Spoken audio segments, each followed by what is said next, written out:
বলছিলাম না যে আমাদের একসাথে সবটা আসলে খুবই অসুবিধা হবে, তাই জন্য দেখো একটা একটা করে আনা হচ্ছে। আলমারিটাও আমি মোটামুটি গুছিয়েই দিয়েছি, হয়ে গেছে।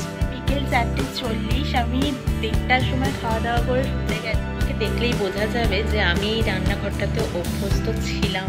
যে নয়নতারা গাছটা লাগিয়ে দিয়েছি, তো ভালো লাগছে এই সূর্যটাকে দেখতেই, যে কি আর বল।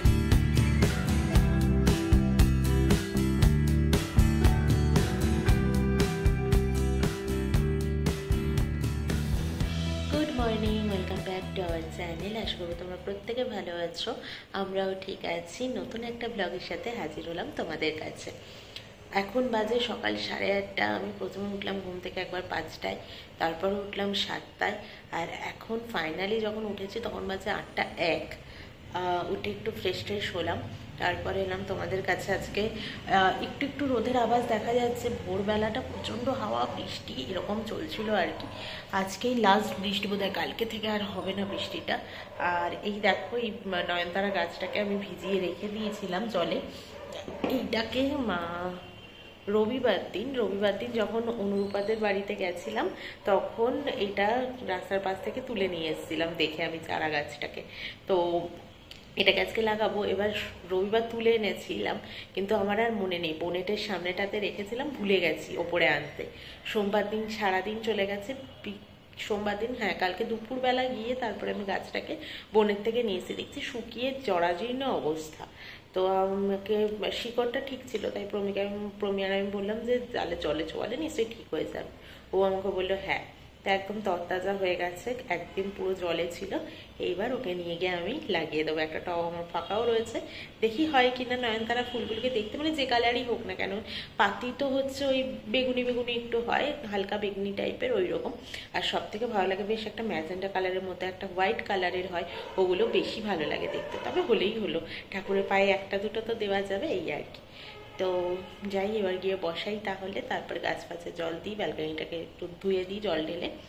এইসব কাজকর্ম তো আছেই, ঘর ঝাড় ঘর মোছা এইসব দেবো, তারপরে স্নান পুজো এসব রয়েছে। রান্না বান্নার দিকে তেমন একটা চাপ নেই। প্রমিকে একটু আলু পেঁয়াজ দিয়ে, আজকে ডিম নেই ঘরে এখনো অবধি, তো আলু পেঁয়াজ দিয়ে একটু চাউমিন মতো বানিয়ে দেবো, সাদা চাউমিন। ওটাও টিফিনে নিয়ে যাবে। আর মানে মাংস আর তো রয়েছে, মাংসটা গরম করবো, আর ভাতটা বসাবো পরে।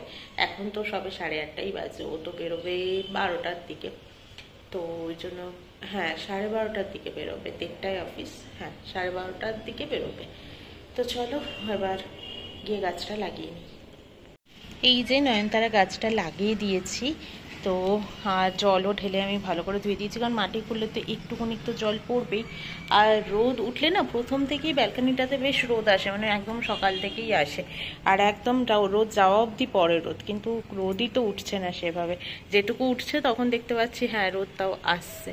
আর দেখো এই ফ্ল্যাটটাও নতুন উঠেছে, আর ওটাতে মনে হচ্ছে লোক চলেও এসেছে, এখনো কাজ শেষ হয়নি, বাঁশ ফাঁস লাগানো রয়েছে। আজকেও বৃষ্টি হবে, ওয়েদার খুবই খারাপ, খুবই খারাপ। এখন বাজে সকাল 9:45। এবার দেবো আমি পুজোটা দিয়ে নিয়ে তারপর প্রমিকে চা করে দিয়ে ডাকবো। কারেন্ট ছিল না এর মধ্যে, আমি তো ভাবলাম তেরা কারেন্ট চলে যাবে নাকি, দেখলাম না, কিছুক্ষণের মধ্যেই চলে এলো। যেহেতু এখন ইন্ডাকশন, তাই ভয় লাগছে, নাহলে পাকা টাকার খুব দরকার আছে, এমন তো একদমই নয়। ওয়েদারটা জাস্ট দেখো, পুরো অন্ধকার হয়ে আছে। আর আজকে প্রমি যেহেতু গাড়ির অ্যাড্রেস চেঞ্জ করাবে অফিসের, তো ওই জন্য আজকে ওকে র্যাপিডো কিংবা নিজের গাড়িতেই যেতে হবে। র্যাপিডোতে গেলে অফিসের গাড়িতে ফিরে আসতে পারবে, আর নিজের স্কুটিতে গেলে নিজের স্কুটি নিয়ে যেতে হবে, নিজেকেই ফিরতে হবে। তো আজকে অ্যাড্রেসটা চেঞ্জ করাবে, বা জানি না কি করবে। ওয়েদার দেখে আমার মনে হচ্ছে না স্কুটি নিয়ে যাওয়া উচিত, কখন যে বৃষ্টি নামবে। যদিও রেনকোট আছে, তাও কেমন একটা ভয় লাগে। তো চলো এবার পুজোটা দিয়ে নিই। আমাকে দেখলেই বোঝা যাবে যে আমি এই রান্নাঘরটাতে অভ্যস্ত ছিলাম না, আস্তে আস্তে তৈরি হচ্ছি। সব ছড়ানো ছেটানো, গ্যাস লাগছে না, গ্যাসের ওপরেও দুটো বসানো। আর এদিকে আমি মাটনটাকে গরম করে নিয়েছি। তো কি অবস্থা হচ্ছে, এখন একটু চাউমিনটা সেদ্ধ হতে বসিয়েছি, আর এখানেও চাটাও হয়ে গেছে, দিয়ে দেবো চাউমিনের জন্য। এই যে আলু পেঁয়াজ আর কাঁচা লঙ্কা কেটে রেখেছি। বলছিলাম না যে আমাদের একসাথে সবটা আসলে খুবই অসুবিধা হবে, তাই জন্য দেখো একটা একটা করে আনা হচ্ছে। ওয়াটার পিউরিফায়ার অর্ডার দেওয়া হয়েছিল, তো সেটা চলে এসেছে। তোমরা তো জানোই আমার আগের ফ্ল্যাটে অ্যাকোয়াগার্ড ছিল না, আমরা জল এনে এনেই খেতাম। তো তাতে একটা অসুবিধা হতো, প্রমি যখন শরীর খারাপ হতো তখন আমার একটু ভোগান্তি তো হতো অবশ্যই। অর্জুন ভাইয়া অনেক হেল্প করতো, যে মানুষগুলো হেল্প করেছে তাদের কথা তো মনে রাখতেই হবে। তো অর্জুন ভাইয়া ভীষণ বেশি হেল্প করতো। তো এইখানে তো অসুস্থ না হলেও তোলা সম্ভব না, কারণ 3rd ফ্লোর এটা, লিফট নেই, সিঁড়ি যদিও স্টেপ ভীষণ সুন্দর, ছোট ছোট ছোট ছোট।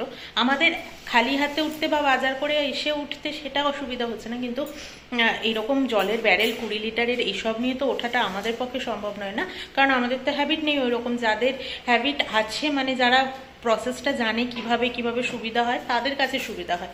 আমরা তো কিছুই জানি না, ওই তো ওই হ্যান্ডেল ধরে ধরে আনি, খুবই অসুবিধা। তো ওই জন্য এইটা অর্ডার দেওয়া হয়েছিল। আস্তে আস্তে আস্তে আস্তে আস্তে আমরাও আস্তে আস্তে গুছিয়ে উঠছি। এখন বাজে বিকেল 4:40। আমি 1:30টার সময় খাওয়া দাওয়া করে শুতে গেছিলাম, ভাবতেও পারিনি ঘুমিয়ে যাব, কিন্তু খুব বেশি টায়ার্ড লাগছিল নিজেরই।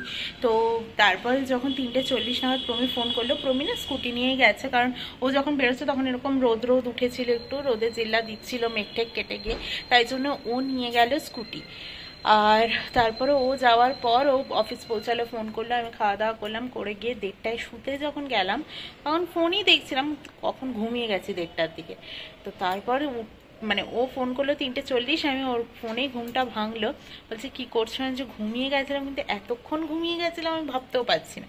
আমি বললো আসলে ওর চলছে না রবিবার থেকে এই বিষয়টা, তার আগে তো জ্বর হয়েছিল, সেটা তো আলাদা চলছিল, কিন্তু আমার যে কবে থেকে শুরু হয়েছিল সেটা ব্লগে একমাত্র প্রমাণ, তোমরাও জানো সেই যে কবে থেকে চলছিল। তো আমি হয়তো কোথাও গিয়ে টায়ার্ড হয়ে গেছি, এখনও সব গোছানো হয়নি। এখন যাব, ওর আলমারিটা আজকে আমি গুছিয়ে দেবো ঠিক করেছি, আর তার সাথে আমার গাছগুলোরও আমি ঠিকঠাক জায়গা দিয়েছি, পুরো সাজিয়ে দিয়েছি। তোমাদেরকে আমি পরে দেখাবো, কালকে সকালে দেখাবো জল দেওয়ার সময়। দেখি নয়নতারা গাছটার কিরকম কি হয়, তারপরে তোমাদের সাথে শেয়ার করব। আর দেখি যদি এরকম রোদ ফোদ থাকে, তো আমি ভাবছি ওর আলমারিটা গোছানোর আগে ভাবছি যে আমি 2-3টে জামা কাপড় ছিল যেটা কিনা আমি সকালবেলা এরকম ওয়েদার দেখে কাচি নি, কিন্তু আমার মনে হচ্ছে এখন কেচে দিলে রাতের মধ্যে শুকিয়েও যাবে। বিছানার চাদরটাও কাচবো ভেবেছিলাম, কারণ ওই চাদরের উপর না ওরা মালপত্র নামিয়েছিল, কিন্তু মালপত্র বলতে আমাদেরই জামা কাপড় নামিয়ে দিয়েছিল। তো এখন ভাবছি যে কেচে দিলে আমার শুকিয়ে যেত, হাওয়াতেও টেনে যেত, আর হালকা হালকা রোদের জিল্লাও আছে। আজকে একটু ছাদে যাবো ভেবেছি, জানো তো, যে জানি না কতটা কি হবে। বলে গেলাম তো পরপর আলমারি গোছাবো, এই কাচবো টাচবো, দেখি কতটা কি হয়। প্রমির আলমারিটাও আমি মোটামুটি গুছিয়েই দিয়েছি, হয়ে গেছে মোটামুটি যেরকম আছে। আর কি করা যাবে, এর থেকে বেশি আর পাচ্ছি না। এখন শুধু ড্রেসিং টেবিল এরিয়াটা গোছাতে পারলেই হয়ে যায়। আর দেখেছো কি ভালো লাগছে না, আকাশটাকে দেখতে ভীষণ ভালো লাগছে। আর ঠাকুরের জিনিসপত্র আমি গুছিয়ে দিয়েছি, চলো দেখাই। ঠাকুর তো আমার এভাবে আমি পেতেছি, আর ওপরটা একদম অগোছালো হয়েছিল, তো আমি ওপরটাকেও গুছিয়ে দিয়েছি। যতটুকু জিনিস লাগবে ততটুকু এখানে রেখেছি। ধূপ, নকুলদানা, কর্পূর, তেল, মানে যেগুলো রেগুলার বেসিসে লাগে সেগুলো এখানে রেখেছি। আর প্রিলটা দিয়ে তো ঠাকুরের বাসনপত্র মাজা হয়, তাই রেখেছি। তো পরে আমার একটু টুনি লাইট আর ওই গাঁদা ফুলের যে ফলস প্লাস্টিকের মালাটা ছিল ওটা দিয়ে আমার সাজানোর ইচ্ছে আছে। দেখি সন্ধ্যা থেকে বসে বসে টুকটুক করে ফেলবো। আজকে আর আলমারিতে হাত দেবো না, ড্রেসিং টেবিল এরিয়াটা কালকেই গোছাবো।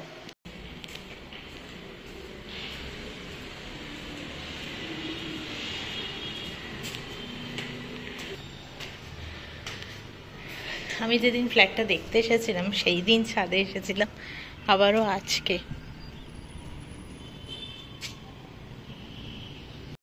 এত ভালো লাগছে এই সূর্যটাকে দেখতে যে কি আর বলবো। তো চলো আজকের ব্লগটা এখানেই শেষ করছি, কালকে আবারও আসবো একটা নতুন ব্লগের সাথে।